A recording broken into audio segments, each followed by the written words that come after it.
membahas mengenai iman Kristen di tengah perkembangan teknologi. Bisa dibaca di dalam Kejadian 1 ayat 27 hingga ayatnya yang ke-28 dan di dalam Kejadian 6 ayat 14 hingga ayatnya yang ke-16 serta dalam ayatnya yang ke-22.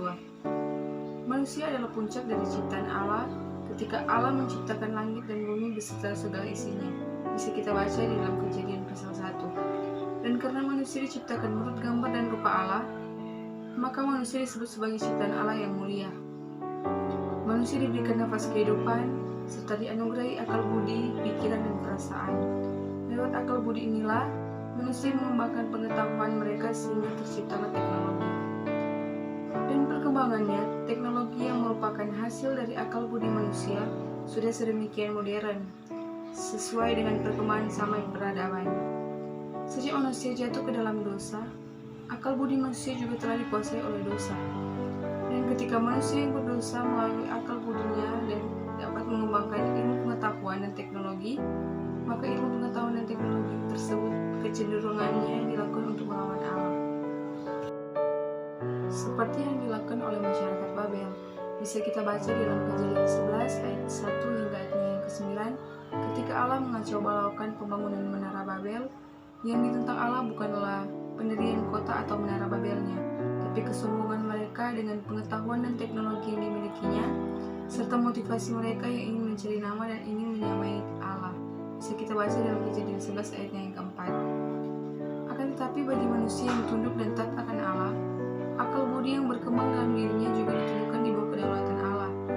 Dengan demikian, ilmu pengetahuan dan teknologi yang berasal dari akal budi manusia yang takut akan Allah akan digunakan untuk tujuan yang diinginkan Tuhan, yaitu untuk mengabdi dan memuliakan Allah, serta memberikan kebaikan, manfaat, dan kemudahan bagi umat manusia. Kita masuk dalam contoh yang ada dalam Alkitab. Contoh dalam Alkitab tentang manusia yang menggunakan akal budi, pengetahuan, dan teknologinya untuk kemuliaan Allah dan kebaikan bagi sesama adalah Nuh. Allah memerintahkan Nuh membuat bahtera untuk menyelamatkan dirinya dan keluarganya dari kebinasaan akibat air bah, akibat kebobrokan moral dunia pada waktu itu. Dimensi ruang dalam bahtera ataupun bahan yang digunakan telah ditentukan oleh Allah. Dalam Kejadian 6 ayat 14-15. Dan Nuh dengan akal budi dan pengetahuannya mengajarkan apa yang diperintahkan Allah tersebut dengan tepat, yaitu untuk membuat bahtera seperti yang Allah kehendaki untuk menyelamatkan dirinya dan keluarganya. Kita bisa lihat dalam Kejadian 6 ayat 22. Dari tinjauan Alkitab ini, bisa disimpulkan bahwa ilmu pengetahuan dan teknologi yang merupakan hasil dari akal budi manusia telah dimulai sejak awal sejarah manusia.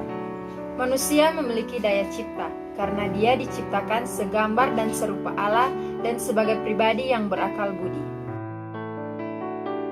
Lalu bagaimana seharusnya orang percaya menyikapi ilmu pengetahuan dan teknologi yang telah sedemikian maju pada saat ini? Yang pertama, Allah adalah sumber pengetahuan. Amsal 1 ayat 7 berkata bahwa takut akan Tuhan adalah permulaan pengetahuan, tetapi orang bodoh menghina hikmat dan didikan. Dimaksudkan dalam ayat ini bahwa pengetahuan itu berasal dari Tuhan dan bersumber dari Tuhan, dan sikap diri yang takut akan Tuhan akan menghasilkan pada pengetahuan yang benar serta dapat menggunakan pengetahuan tersebut dengan bijak untuk mengabdi kepada Tuhan dan kebaikan bagi sesama.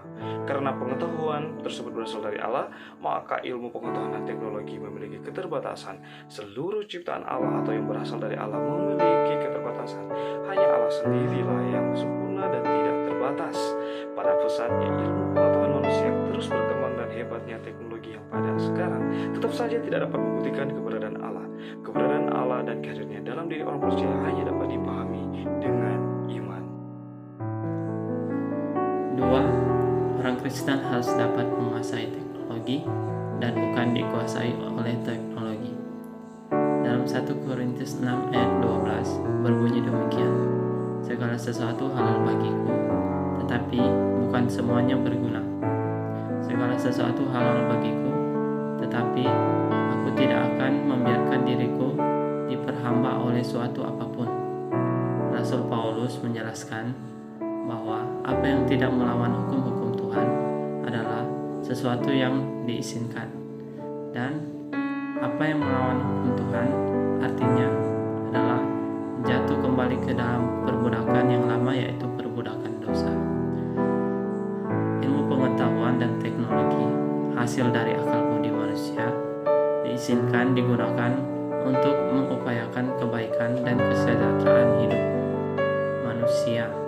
Akan tetapi, ketika teknologi yang merupakan hasil dari akal budi manusia yang telah dianugerahkan Allah kepada manusia itu telah menjadi budak dosa, dan Allah tentunya akan memberikan hukuman kepada manusia yang telah menjadi budak dosa dengan membuat ilmu pengetahuan dan teknologi menjadi Allah itu sendiri, yang karenanya manusia telah diperhamba seperti halnya Allah mengacaukan upaya orang-orang Babel yang membangun kota dan mendirikan menara dengan motivasi untuk mencari nama dan melawan Allah.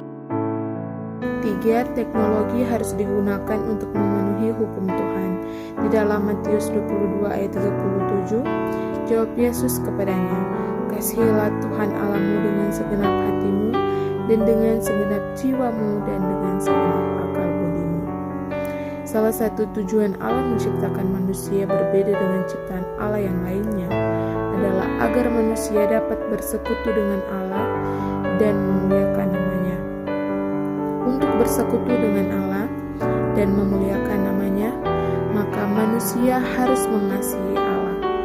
Demikianlah salah satu hukum yang terutama yang diajarkan oleh Tuhan Yesus, selain hukum untuk mengasihi sesama manusia seperti mengasihi diri sendiri, dan mengasihi Tuhan Allah itu harus dilakukan dengan segenap hati, jiwa, dan akal budi.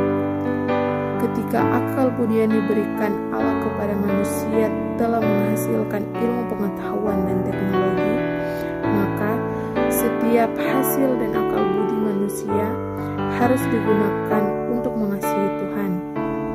Jadi, apapun hasil-hasil dari teknologi manusia pada masa kini harus digunakan untuk mengasihi Tuhan dengan cara memberikan dampak kebaikan dan kesejahteraan sesama manusia. Akal budi manusia adalah anugerah Allah yang diberikan untuk kebaikan dan kesejahteraan manusia ciptaan Allah yang mulia. Melalui akal budi manusia, maka berkembanglah ilmu pengetahuan dan teknologi serta produk-produk dari teknologi tersebut yang ada pada kita saat ini dan yang bermanfaat untuk kebaikan hidup kita dan sesama. Akan tetapi, ilmu pengetahuan dan teknologi memiliki dua sisi, yaitu sisi negatif dan sisi positif. Baiklah kita sebagai orang percaya harus bisa menggunakan teknologi, produk-produk teknologi tersebut untuk hal-hal yang positif, dan tujuan utamanya adalah untuk memuji dan memuliakan nama Allah, pencipta langit dan bumi serta isinya. Amin. Soli Deo Gloria. Pada awal mulanya manusia diciptakan, manusia sudah dianugerahi akal budi, pikiran, dan perasaan. Dan lewat akal budi ini, manusia mengembangkan ilmu pengetahuannya sehingga terciptalah teknologi, di mana pada zaman sekarang teknologi sudah semakin canggih dan lebih modern. Namun pada saat manusia jatuh dalam dosa, manusia sering salah menggunakan akal budi mereka. Mereka sering mengembangkan ilmu pengetahuan mereka dengan cara yang tidak menyenangkan hati Tuhan. Sebaliknya, manusia yang tunduk kepada Tuhan, mereka bisa mengembangkan ilmu pengetahuan mereka sesuai dengan setudan kehendak Tuhan. Ketika manusia sudah menghasilkan ilmu pengetahuan dan teknologi dari akal budi yang sudah Tuhan anugerahkan, itu harus digunakan untuk mengasihi Tuhan dengan cara memberikan dampak kebaikan dan kesejahteraan bagi manusia. Allah menciptakan manusia berbeda dengan ciptaannya yang lain, dikarenakan Allah ingin manusia bersekutu dan menyenangkan serta memuliakan nama Tuhan di muka bumi ini. Jadi kita sebagai manusia ciptaan Allah harus lebih menguatkan iman percaya kita kepadanya agar kita bisa menjadi manusia yang berakal budi dari Tuhan dalam